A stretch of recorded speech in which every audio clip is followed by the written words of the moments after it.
¿Te has preguntado cómo China logró expulsar definitivamente a los mongoles tras décadas de dominio? ¿Qué batalla selló el fin del poder heredero del Imperio Yuan? En este vídeo descubrirás cómo la dinastía Ming puso fin al dominio mongol en China, a través de la decisiva batalla del lago Buir, 1388, un momento clave de la historia militar china. ¿Te imaginas vivir en tu propio país, pero sentirte un extranjero en tu propia tierra? Para millones de chinos durante los siglos XIII y XIV, esa no era una metáfora, era su realidad bajo el dominio mongol. Para entender por qué la batalla del lago Buir fue tan decisiva, primero tenemos que retroceder y comprender cómo era China cuando los mongoles gobernaban, y por qué ese dominio estaba condenado a romperse. Tras una serie de conquistas fulminantes, los ejércitos mongoles lograron algo impensable: someter completamente a China. En 1271, Kublai Khan, nieto de Genghis Khan, proclamó la dinastía Yuan, integrando el territorio chino dentro del mayor imperio terrestre que había existido.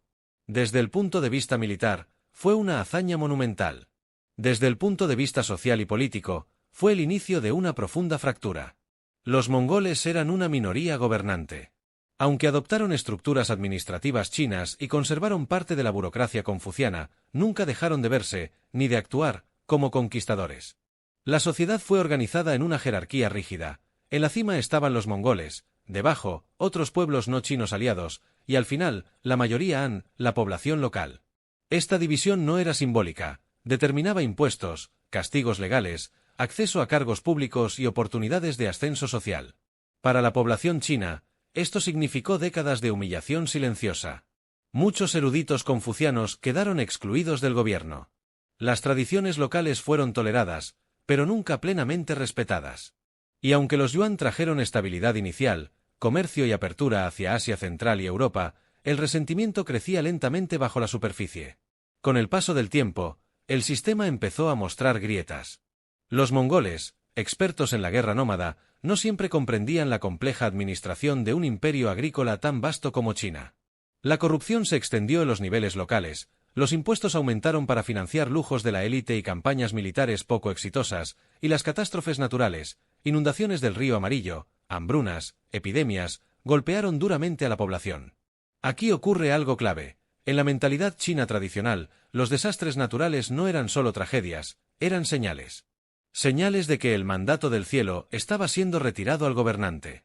Y para muchos, los Yuan ya no solo eran extranjeros, eran gobernantes ilegítimos. A mediados del siglo XIV, China era un polvorín.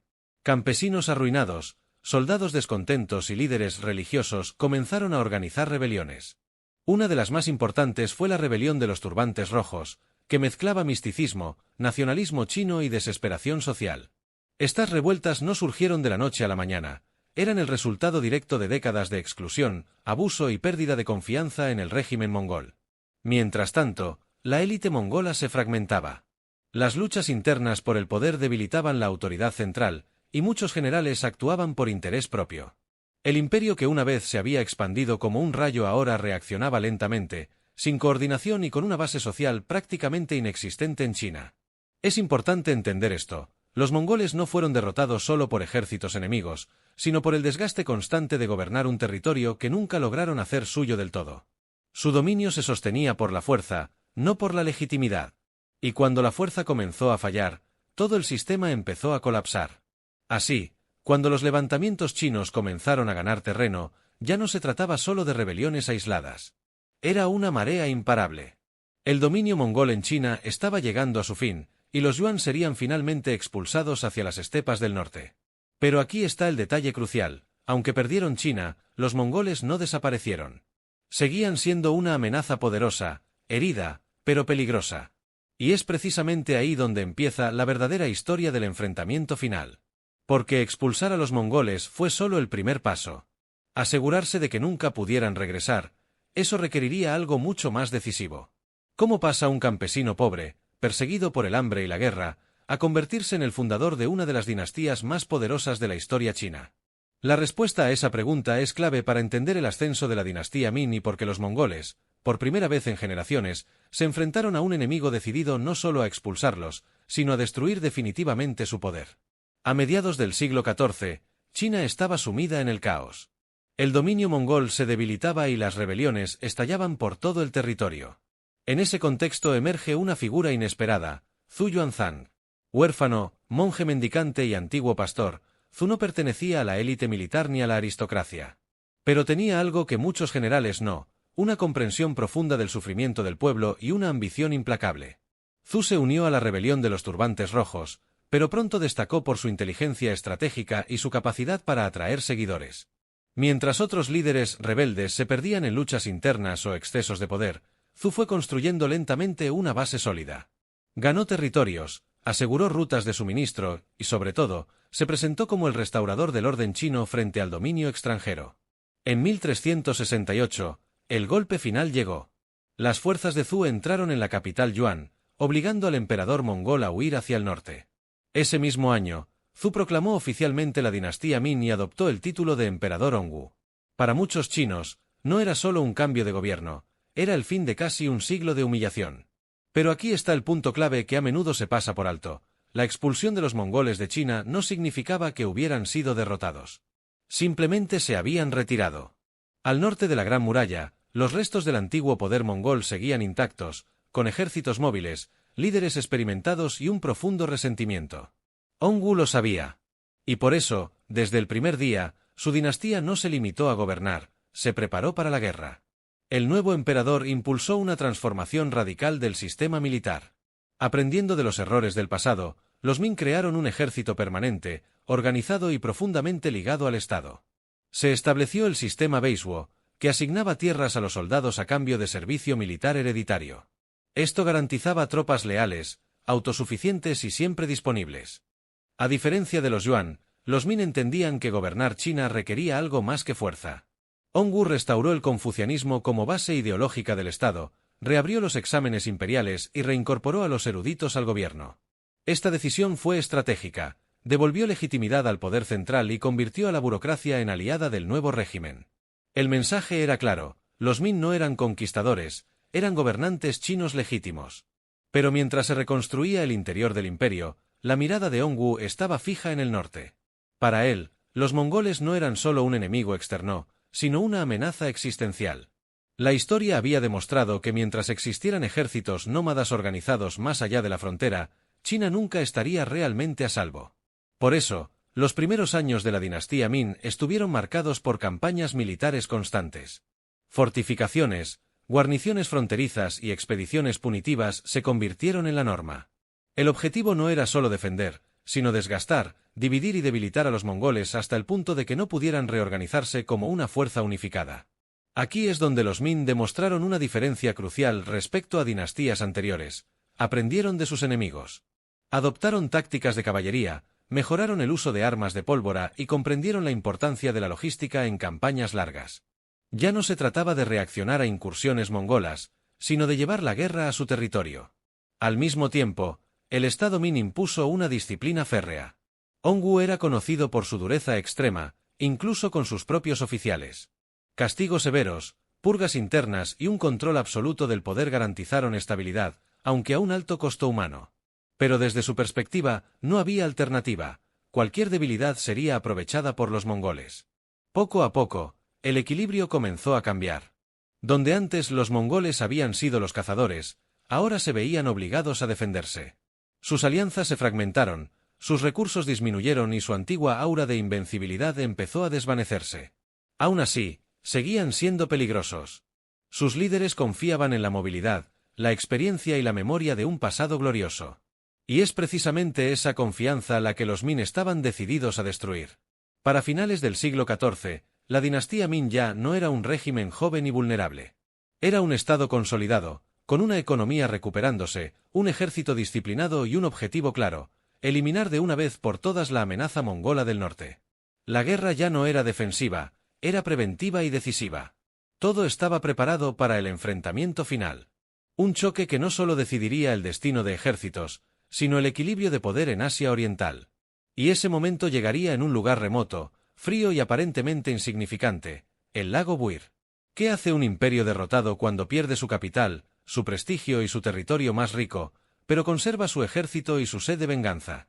Lejos de desaparecer, los mongoles se reagruparon, se adaptaron y esperaron su momento. Para entender por qué la dinastía Min nunca bajó la guardia, debemos mirar qué ocurrió con los mongoles después de ser expulsados de China.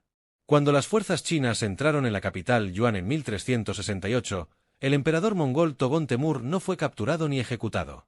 Escapó hacia las estepas del norte junto con su corte, generales y tropas más leales. Este detalle es crucial. Los mongoles no fueron aniquilados, simplemente se retiraron a su entorno natural, donde históricamente habían sido más fuertes.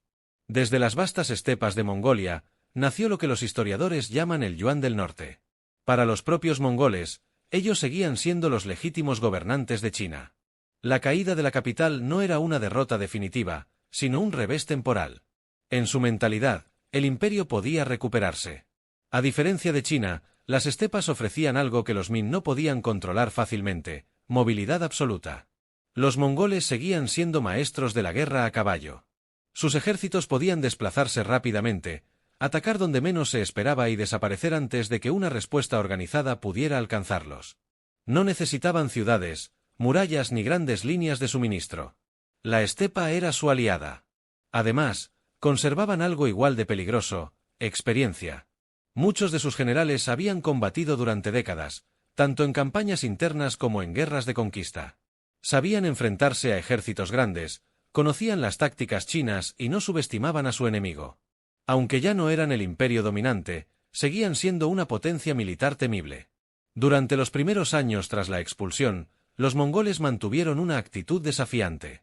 Realizaron incursiones constantes en territorio Min, atacando puestos fronterizos, aldeas y rutas comerciales. Estas incursiones no siempre buscaban conquistar territorio, sino desgastar, intimidar y recordar a los chinos que la amenaza seguía viva. Desde la perspectiva mongola, el tiempo jugaba a su favor.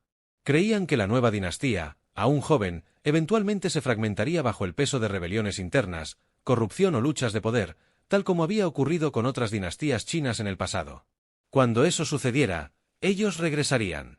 Pero aquí aparece un problema que los mongoles no supieron resolver: ya no estaban unidos. Sin el control de China, el botín, los tributos y la riqueza que antes mantenían cohesionadas a las élites mongolas comenzaron a desaparecer. Los clanes competían entre sí, surgían disputas por liderazgo y las alianzas eran frágiles. La autoridad del antiguo emperador era más simbólica que real, y muchos jefes tribales actuaban de forma independiente. Esta fragmentación debilitó su capacidad estratégica. Aunque podían lanzar ataques rápidos, les resultaba cada vez más difícil coordinar grandes campañas. La nostalgia del antiguo imperio chocaba con la realidad de un poder disperso. Aún así, sería un error pensar que los Min los veían como un enemigo decadente. Todo lo contrario. En la corte Min existía un miedo muy claro: el recuerdo del siglo de dominación mongola estaba demasiado fresco. Nadie quería repetir la historia. Los mongoles, por su parte, confiaban en sus fortalezas tradicionales. Creían que la disciplina rígida de los ejércitos chinos no podría adaptarse a la guerra en la estepa. Pensaban que los Min, atados a la logística, al terreno y a la burocracia, cometerían errores al aventurarse demasiado al norte. Y durante un tiempo, esa confianza parecía justificada. Varias expediciones Min terminaron con resultados mixtos. El clima extremo, la falta de recursos y la dificultad para perseguir a un enemigo móvil causaron frustración entre los generales chinos. Cada fracaso reforzaba la percepción mongola de que seguían siendo intocables en su propio territorio. Pero algo estaba cambiando silenciosamente. Mientras los mongoles repetían estrategias del pasado, los Min observaban, aprendían y se adaptaban. Analizaban patrones, estudiaban el terreno y perfeccionaban su logística. No buscaban una victoria rápida, sino el momento perfecto para un golpe decisivo. Sabían que, para derrotar a los mongoles, no bastaba con expulsarlos, había que quebrar su liderazgo y destruir su capacidad de reorganización. Los mongoles, confiados en su experiencia histórica, no percibieron completamente este cambio. Seguían viendo a los chinos como un enemigo reactivo, defensivo, incapaz de sostener una ofensiva profunda. Esa percepción sería uno de sus mayores errores. Hacia finales del siglo XIV, el Yuan del Norte seguía siendo una amenaza real, pero también un poder que vivía del recuerdo de su antigua gloria. Tenían guerreros valientes, sí, pero cada vez menos cohesionados.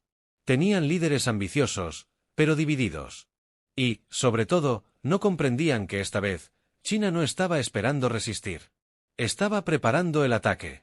En ese contexto de tensiones, incursiones constantes y una rivalidad que nunca se apagó, ambos bandos se acercaban inevitablemente a un choque frontal. Un enfrentamiento que no sería una simple escaramuza, sino una apuesta total.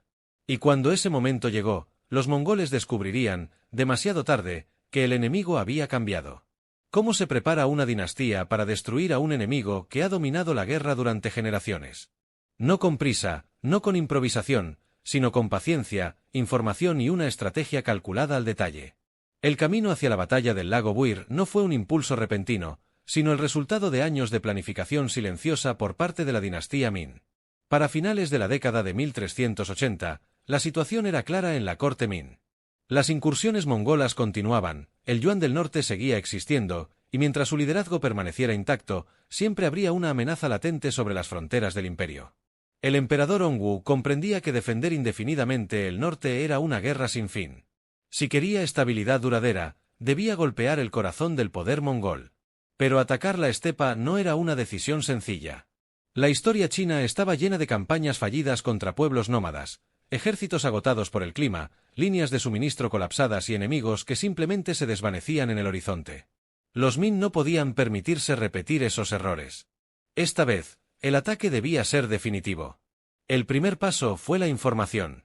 Durante años, los Min recopilaron datos sobre los movimientos de los clanes mongoles, sus rutas de pastoreo, sus centros de poder y, sobre todo, sus líderes. Espías, desertores y comerciantes jugaron un papel crucial. Cada fragmento de información ayudaba a construir un mapa mental del enemigo. No se trataba solo de saber dónde estaban los mongoles, sino cuándo eran vulnerables. El liderazgo mongol, confiado en su movilidad, cometió un error fatal: subestimó la capacidad de los Min para adaptarse. Mientras las incursiones fronterizas continuaban, los generales chinos estudiaban patrones. Sabían en qué estaciones los mongoles se concentraban cerca de fuentes de agua, cuando dispersaban sus fuerzas y qué lagos y valles utilizaban como puntos de reunión. Uno de esos lugares era el lago Buir, una zona estratégica en la frontera entre las estepas y el mundo sedentario. No era solo un lago, era un punto vital para el descanso de tropas, el abastecimiento de agua y la reunión de clanes. Para los mongoles, era un lugar familiar y seguro. Para los Min, un objetivo perfecto.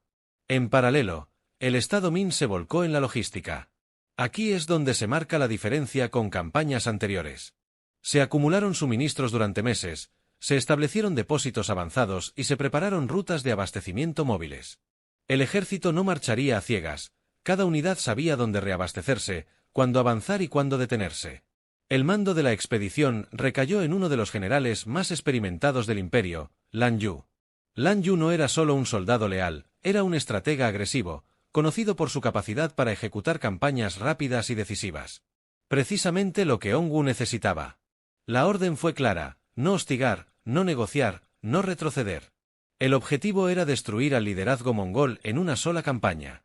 El plan Min se basaba en un principio arriesgado: la sorpresa absoluta. En lugar de responder a una incursión mongola, los chinos tomarían la iniciativa. Avanzarían profundamente en territorio enemigo, algo que los mongoles no esperaban. Para lograrlo, el ejército se movería con rapidez inusual para una fuerza china, imitando deliberadamente la movilidad de la guerra nómada. Este cambio psicológico fue clave. Durante generaciones, los mongoles habían sido los atacantes. Ahora, por primera vez, eran el objetivo. Los Min querían obligarlos a reaccionar, a improvisar, a cometer errores. Mientras tanto, en el bando mongol, la percepción era muy diferente. Sus líderes creían que los Min no se atreverían a una ofensiva profunda. Consideraban el norte como un escudo natural, vasto, hostil y desgastante para cualquier ejército sedentario. Las señales de preparación Min fueron interpretadas como defensivas, no ofensivas. Ese exceso de confianza sería decisivo. A medida que las tropas Min avanzaban, lo hacían en silencio estratégico. No buscaban enfrentamientos prematuros ni saqueos innecesarios que alertaran al enemigo.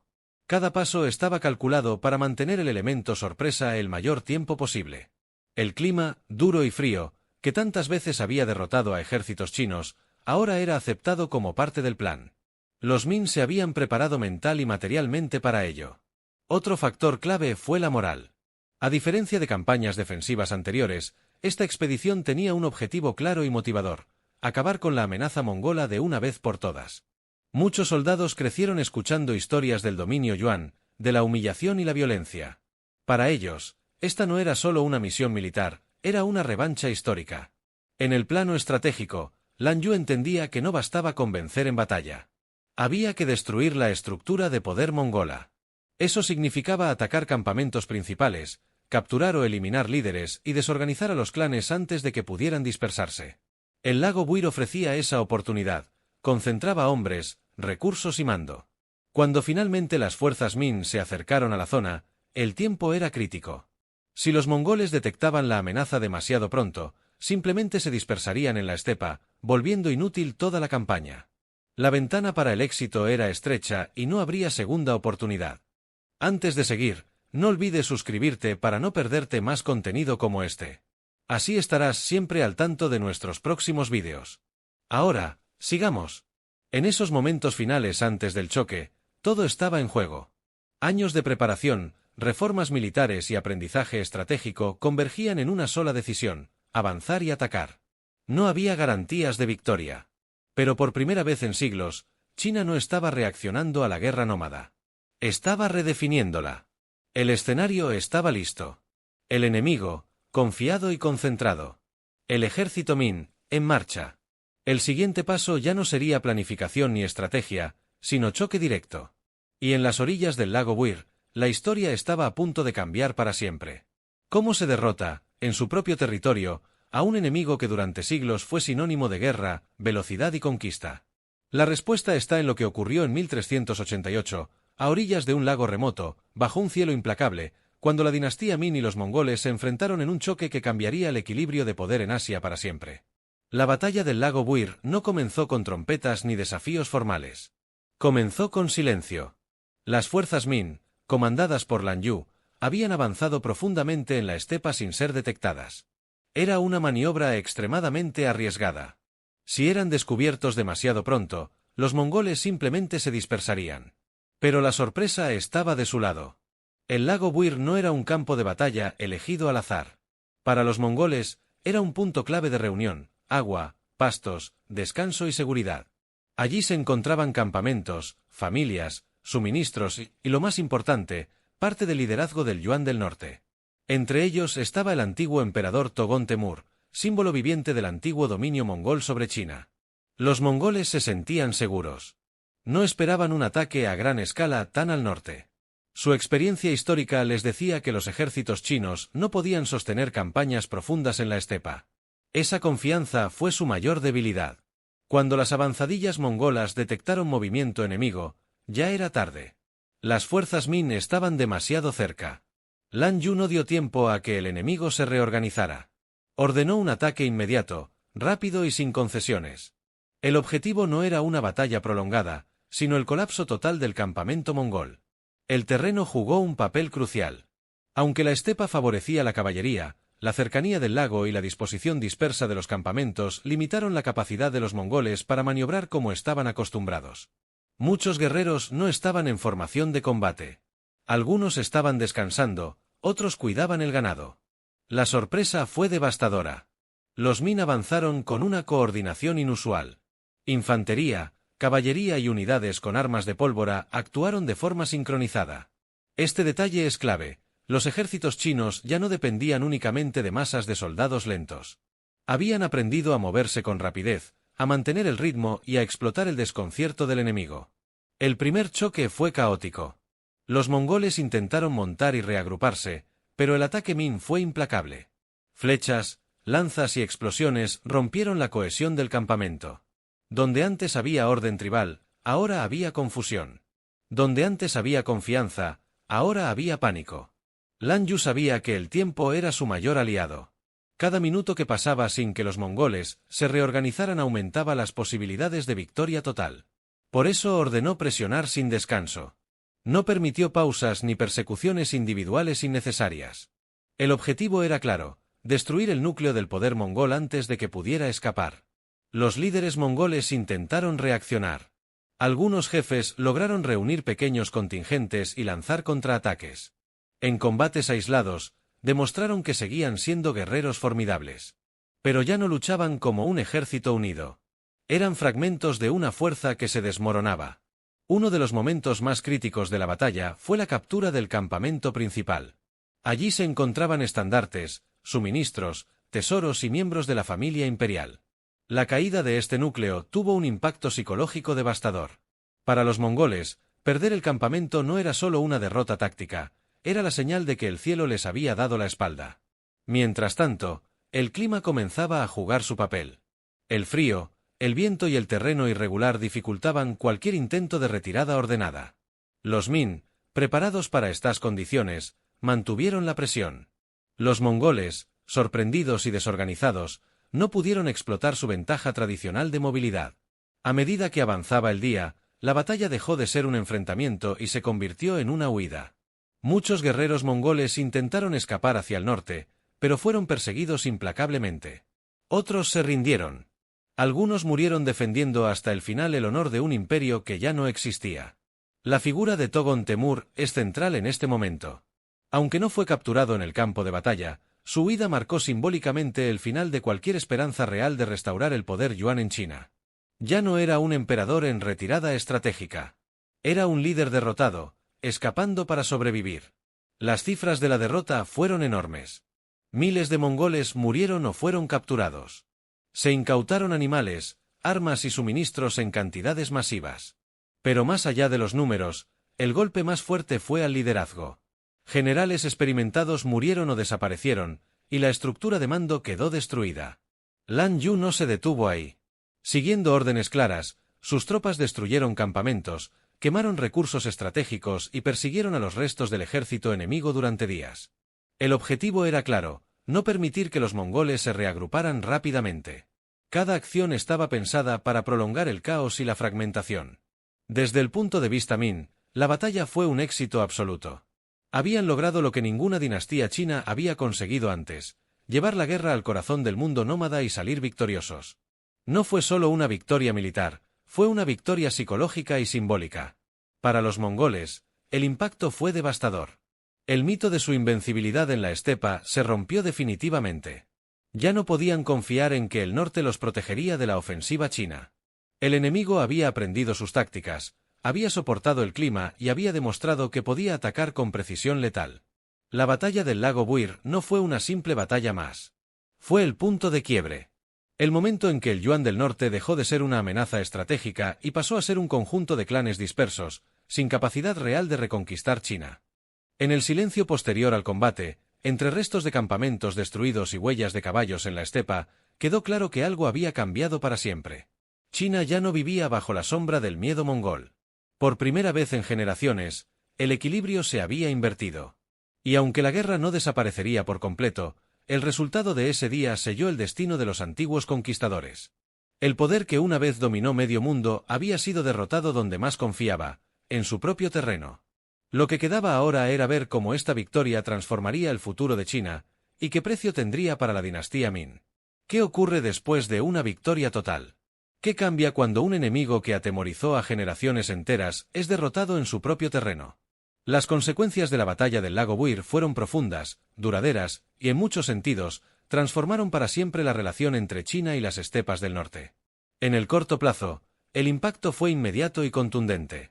La derrota mongola no dejó espacio para interpretaciones ambiguas.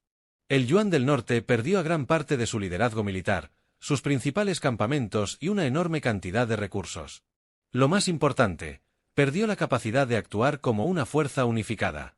A partir de ese momento, las incursiones a gran escala prácticamente desaparecieron.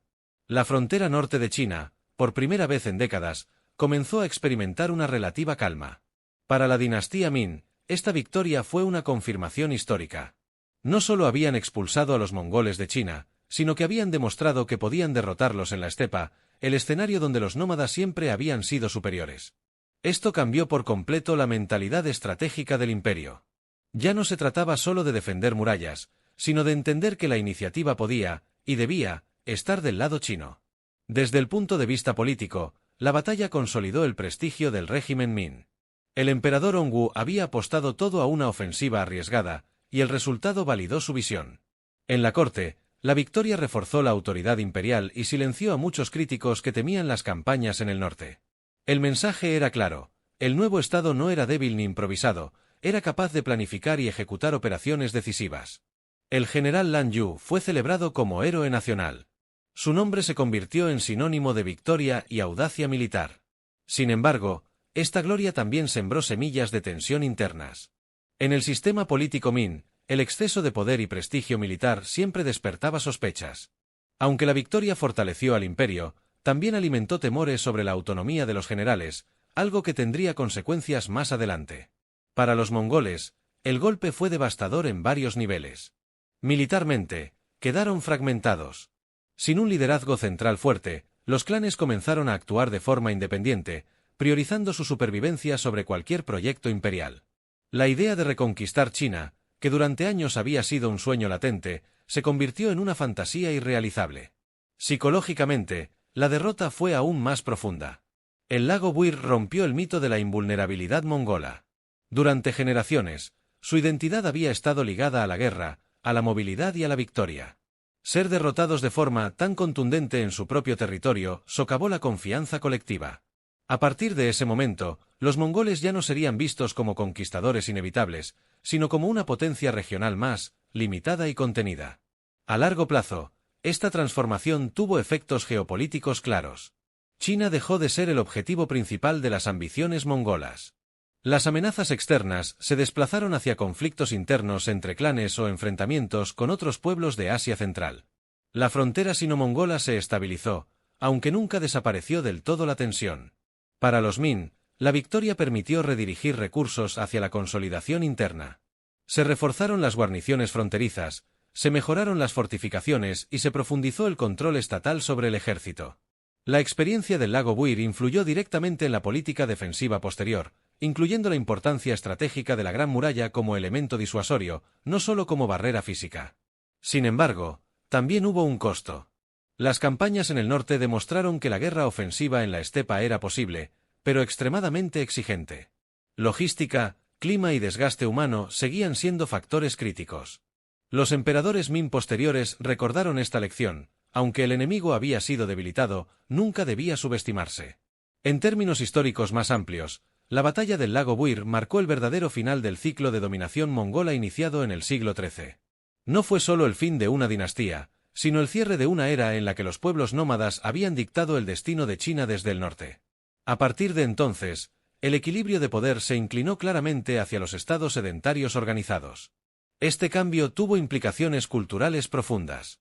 Para la sociedad china, la victoria reforzó una narrativa de recuperación y resistencia. Después de casi un siglo de gobierno extranjero, China no solo había recuperado el control, sino que había demostrado su capacidad de adaptación, aprendizaje y revancha histórica. En retrospectiva, el lago Buir no fue solo una batalla decisiva, fue un punto de inflexión. Un momento en el que la historia dejó claro que ningún poder es eterno y que incluso los imperios más temidos pueden caer cuando cambian las reglas del juego. Lo que comenzó como una campaña militar terminó redefiniendo fronteras, mentalidades y equilibrios de poder durante generaciones. Y aunque el eco de los cascos de caballo mongoles nunca desapareció del todo, después de 1388, China ya no vivía bajo su sombra. Entonces, la pregunta final es inevitable: ¿cómo un imperio que dominó medio mundo terminó derrotado en un lago remoto de la estepa? La respuesta está en la adaptación, la estrategia y la voluntad de aprender del enemigo. La dinastía Min no solo expulsó a los mongoles de China, sino que entendió que la única forma de asegurar el futuro era romper definitivamente su poder militar. La batalla del lago Buir marcó el cierre de una era y el comienzo de otra. Demostró que la historia no la escriben solo los más fuertes, sino quienes saben cambiar cuando las reglas del juego ya no son las mismas. Un choque entre dos mundos, dos formas de guerra y dos visiones del poder, cuyo resultado todavía resuena siglos después. Si te gustó este viaje por la historia y quieres más vídeos profundos sobre batallas, imperios y momentos que cambiaron el mundo, suscríbete al canal, dale like y comparte tu opinión en los comentarios. ¿Crees que los mongoles pudieron haber evitado esta derrota? Tu punto de vista también forma parte de la historia.